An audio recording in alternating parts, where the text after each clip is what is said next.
بسم الله الرحمن الرحيم. بإذن الله اليوم هنعرض شقق للبيع في منطقة باجلر باسطنبول بتاريخ 7/11/2022. وطبعا احنا اخترنا الشقق بسعر 1,000,000 ليرة داخل اسطنبول، والشقق عبارة عن غرفتين وصالة.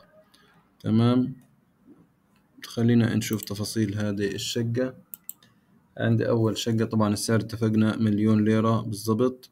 طبعا لو تحسبوا 1,000,000 ليرة بيطلع أول شي نجيب الدولار.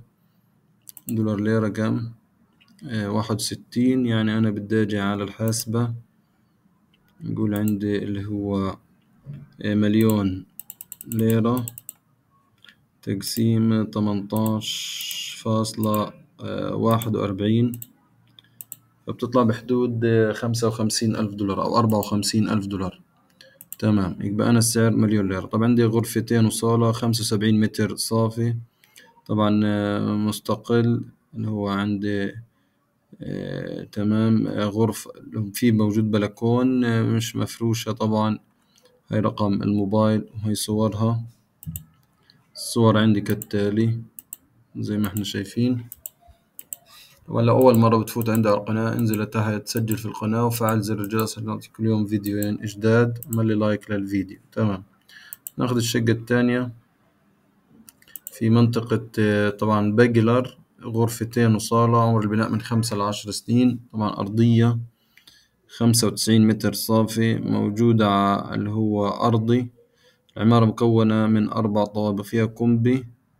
تمام، عندها هي أرقام الجوالات، وهي عند الصور هنا ملاحظين. عندي الصور بالشكل التالي. هذه سعرها 1,000,000 ليرة. كم السعر؟ 1,000,000 ليرة تركي، اللي هو ما يقارب 54,000 دولار. تمام، هاي تفاصيل الشقة. هذه اللي بعديها عندي نفس الإشي تقريبا، 1,000,000 ليرة.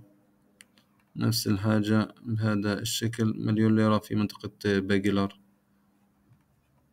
وهاي في عندي آخر شقة برضو بسعر 1,000,000 ليرة، اللي هو عندي غرفتين وصالة، عمر البناء من 26 إلى 30 سنة، موجود الطابق الثالث. العمارة مكونة من 5 طوابق، فيها بلكون. هاي رقم الموبايل وهاي الصور عندي هنا، شايفين كيف؟ تمام.